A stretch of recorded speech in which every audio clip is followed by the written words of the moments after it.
सकाळचे साधारण 9:30 झाले होते. महाराष्ट्रातील एका छोट्याशा रेल्वे स्थानकावरच्या एका कोपऱ्यात एक साधा पण मनमिळावू मुलगा आर्यन आपल्या लहानशा चहाच्या टपरीवर उभा होता. तो प्रेमळ हसत प्रवाशांना गरमागरम चहा देत होता. आर्यनच्या चेहऱ्यावरचं ते निरागस हास्य थकलेल्या प्रत्येक प्रवाशाला काही क्षणांसाठी जगण्याची नवी उमेद देत होतं. तेवढ्या स्टेशनच्या बाहेर एक झगमगती कार येऊन उभी राहिली. त्यातून एक मुलगी उतरली. तिचं नाव अन्वी होते. ती दिसायला अगदी एखाद्या चित्रपटातील नायिकेसारखी देखणी होती. ती हळूहळू चालत आर्यनच्या चहाच्या टपरीकडे आली. काही क्षण ती आर्यनकडे शांतपणे पाहत राहिली आणि मग हलकंसं हसत म्हणाली, "सर, एक चहा कप मिळेल का?" आर्यननेही आपुलकीने तिच्याकडे चहा दिला. अन्वीने चहा पहिला घोट घेताच तिच्या डोळ्यात एक वेगळीच चमक निर्माण झाली.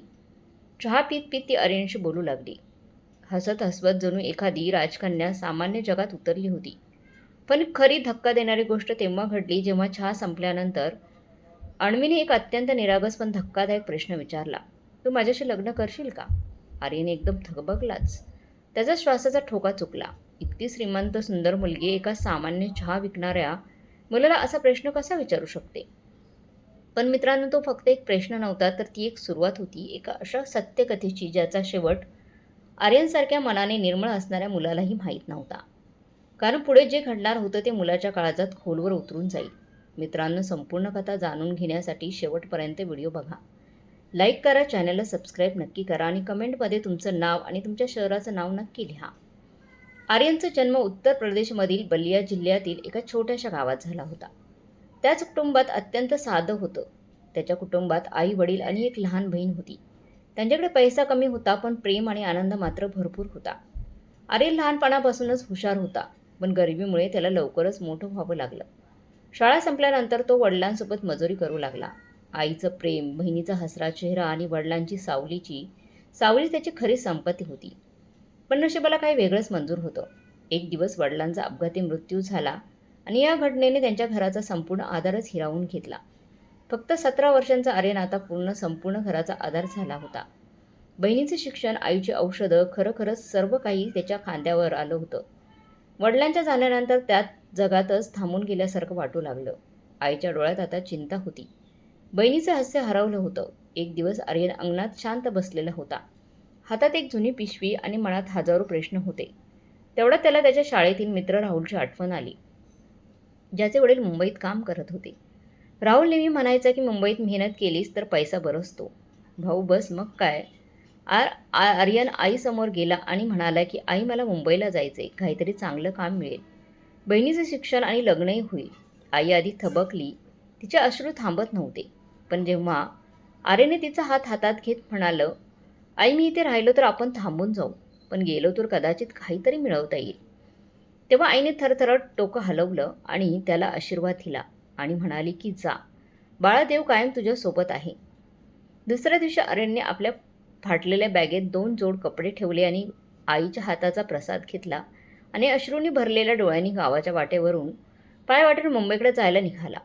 तीच मुंबई जिला सर्वजण स्वप्नांची नगरी म्हणतात. अशी मुंबई जिथे प्रत्येकजण काहीतरी बनवण्याचा स्वप्न घेऊन येतो, पण यश त्यालाच मिळतं जो कधी हार मानत नाही.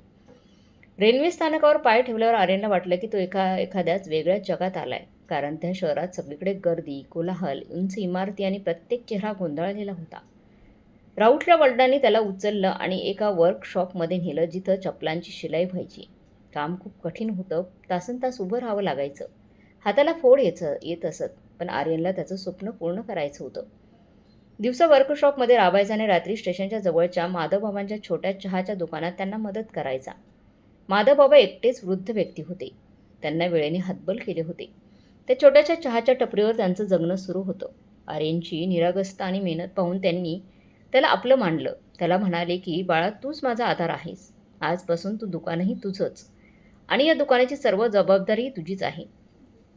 दिवस सरत गेले. आर्यनने दोन्हीकडे मेहनत केली आणि काही महिन्यातच त्याने गावाकडे पैसे पाठवायला सुरुवात केली, जेणेकरून आईला पुन्हा मजुरीसाठी घराबाहेर जाऊ लागू नये आणि बहिणीचं शिक्षण सुरळीत चालावं. आणि मग एक दिवस गावाकडून चिठ्ठी आली की प्रियांका बहिणीसाठी चांगलं स्थळ आलं होतं. आर्यन आनंदाने हरखून गेला. त्याने आपल्या कष्टाचे सारे पैसे एकत्र केले, चहा विक्रीतून जमवलेली बचत उचलली आणि गावाकडे परत निघाला. आईच्या चेहऱ्यावरचं हास्य होतं पण आणि बहिणीच्या हातावर मेहंदी लावली होती. लग्न मोठ्या धूमधडाक्यात पार पाडलं. सगळं गाव पाहतच राहिलं की तोच आर्यन आहे का जो कधी काळ लाचार आणि हताश वाटायचा. आज त्याने त्याच्या आईने मिळून आपल्या बहिणीचं आयुष्य उजळून टाकलं होतं. मग सगळं काही आटोपल्यावर आर्यनला जाणवलं की गावात आता त्याचं मन लागत नव्हतं. त्याला पुन्हा तीच हाक ऐकू लागली, तीच मुंबईची गर्दी, चहाचा सुगंध आणि माधवबाबांचा हसरा चेहरा. त्याने आईचे पाय धरले आणि म्हणाला, आई मला पुन्हा एकदा माझं स्वप्न पूर्ण करण्यासाठी जावं लागेल. मला माझ्या स्वप्नांना पंख द्यायचे आहेत. आईने भरलेल्या डोळ्यांनी आशीर्वाद दिला, जा बेटा तुझा नावाचा झेंडा रोव. देव तुझ्यासोबत कायम आहे. यावेळी आरवने ठरवलं होतं की आता फक्त आयुष्य जगायचं नाही तर ते घडवायचं. मुंबईला परतल्यानंतर त्याने पूर्ण लक्ष माधवबाबांच्या चहाच्या टपरीवर केंद्रित केलं. दिवसभर मेहनत करून ग्राहकाचा चहा विकत आणि रात्री दुकानाचा हिशोब स्वतः करत होता. आता ती टपरी त्याच्या स्वतःचीच झाली होती. माधवबाबांनी निस्वार्थपणे ती त्याला दिली होती आणि आर्यनही त्यांना वडिलांसारखं मानून त्यांची सेवा करत असायचा. आर्यनचं जीवन आता एका सरळ रेषेसारखं झालं होतं. आज साधक, सुस्पष्ट पण मनापासून समृद्ध. तो आपल्या छोट्याशा स्वप्नांमध्ये सुखी होता. त्याला फक्त एक चांगला मुलगा व्हायचं आणि आपल्या आईसाठी एक छोटंसं स्वप्नातलं जग निर्माण करायचं होतं. पण नशिबाने त्याच्या झोळीत काही वेगळंच लिहिलं होतं. एकदा श्रावण महिन्यात पहिल्यांदा जोरदार पाऊस पडत होता. संपूर्ण स्टेशन ओलं झालं होतं. पाण्याच्या धारा प्लॅटफॉर्मवरून वाहत होत्या आणि आर्यन आपल्या टपरीवर पावसात भिजत भिजत सामान वाचवण्याचा प्रयत्न करत होता. भिजलेल्या वातावरणात त्याचं लक्ष एका मुलीकडे गेलं. ती पूर्णपणे भिजलेली होती.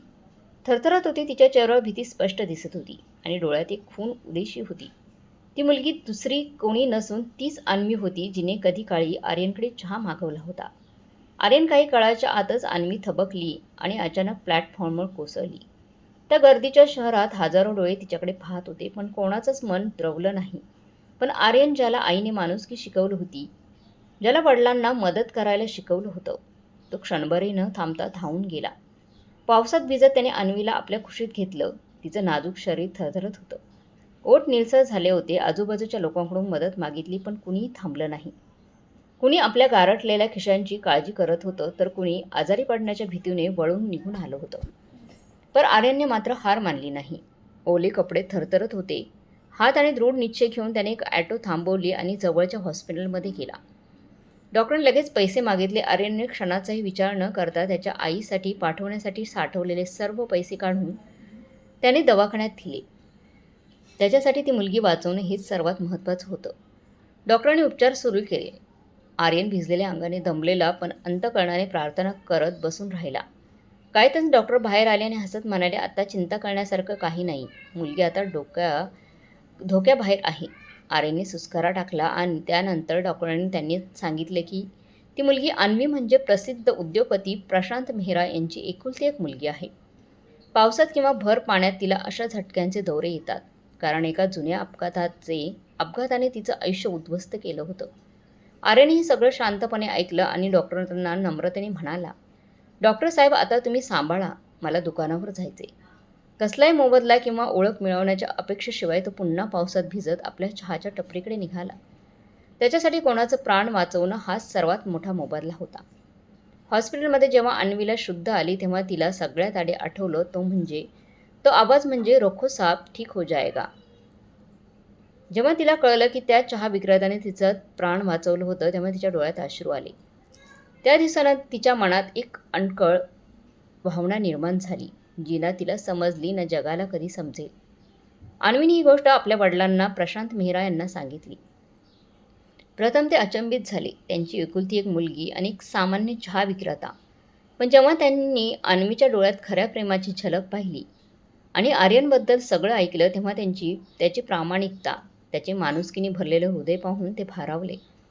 तेव्हा त्यांनी देवाचे आभार मानले की त्यांच्या मुलीला एका खऱ्या अर्थाने संपत्ती मिळाली आहे. प्रशांतजींनी कोणताही आडवा नाही घातला.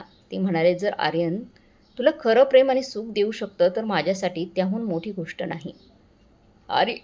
आर्यनची आई जेव्हा ही बातमी ऐकते तेव्हा तिच्या डोळ्यातून आनंदाश्रू पाझर फुटतो.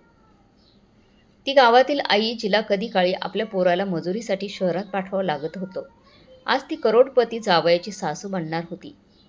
देवाने तिच्या ममतेचा हिशोब अखेर चुकता केला होता. आणि मग मोठ्या थाटामाटात आर्यन आणि अन्वीचं लग्न पार पडलं. स्टेशनवरील त्या छोट्याशा चहावाल्याला अचानक संपूर्ण शहराने हिरो बनवलं होतं. वर्तमानपत्रांमध्ये हेडलाईनमध्ये झळकले एका चहावाल्याच्या खऱ्या माणुसकीने करोडोंची मनं जिंकली. पण आर्यन तसाच राहिला, साधा जमिनीशी जोडलेला आणि मनाने खूप श्रीमंत. लग्नानंतर प्रशांत मेहराने त्यांच्या एका कंपनीची पूर्ण जबाबदारी आर्यनवर सोपवली. आर्यनने ही रात्रंदिवस मेहनत करून त्या कंपनीला नवनवीन उंचीवर नेले. आता तो फक्त एक चांगला पतीच नव्हता, तर एक चांगला मुलगा, जावई आणि माणूसही बनला होता. आर्यन आणि अन्वीच्या आयुष्यात हळूहळू आणखी आनंद आला. त्यांना 2 गोंडस मुले झाली, जी त्यांच्या आयुष्यात आनंदाचे गोडवे घेऊन आली. घरात हसू, प्रेम आणि आपलेपणा प्रत्येक कोपऱ्यात भरलेला होता. आर्यन आपल्या आईची पूर्ण काळजी घेत होता. तीच आई जिने कधी काळी उपाशी राहून मुलांना स्वप्नांची उंच भरारी घ्यायला मदत केली होती. ती आता शांतपणे आपल्या नातवंडांना गोष्टी सांगत सायंकाळ घालवत होती. कधीकधी गावचे सुने लोक मुंबईला आले की त्यांना विश्वासच बसत नव्हता की हाच तो आर्यन आहे का, जो कधी काळी मदतीसाठी असुसलेला असायचा आणि आज तो इतरांचा आधार बनला होता. आर्यन कधीच आपला भूतकाळ विसरला नाही. त्याला माहीत होतं की अडचणी काय असतात, भूक काय असते, एकटेपणा किती वेदनादायक असते. म्हणून तो दरवर्षी गरीब मुलांना शिष्यवृत्ती देतो आणि गरजूंसाठी मोफत चहा व जेवण वाटतो. कारण त्याने जगाकडून एकच गोष्ट शिकली होती, जो फक्त अंधारात प्रकाश बनतो, स्वतः अंधारात प्रकाश बनतो, तोच दुसऱ्यांसाठी दीपक बनतो. आजही जेव्हा पावसाचे पहिले थेंब जमिनीवर पडतात, तेव्हा आर्यन आणि अन्वी दोघेही हसत हसत त्या जुन्या रेल्वे स्टेशनकडे पाहतात, जिथे एका चहाच्या कपाने 2 हृदयांना कायमचं जोडून टाकलं होतं. मित्रांनो, कधीही कुणाची मदत करताना मागे पुढे पाहू नका. कारण तुम्हाला माहीत नाही, तुमची एक छोटीशी कृपा कुणाचं संपूर्ण आयुष्य बदलू शकते आणि तुमचंही. आता प्रश्न तुमच्यासाठी, जर तुम्ही आर्यनच्या जागी असतात तर एखाद्या अनोळखी व्यक्तीची निस्वार्थपणे मदत केली असती का? आणि अन्वी आणि तिचे वडील प्रशांत मेहरा यांच्याबद्दल तुमचं काय मत आहे? कृपया खाली कमेंटमध्ये नक्की लिहा. कारण तुमच्या उत्तरातूनच कळेल की आजच्या जगात माणुसकी किती शिल्लक आहे. कमेंट करून नक्की कळवा आणि आजचा व्हिडिओ कथा आवडली असेल तर लाईक, शेअर, सबस्क्राईब नक्की करा. धन्यवाद.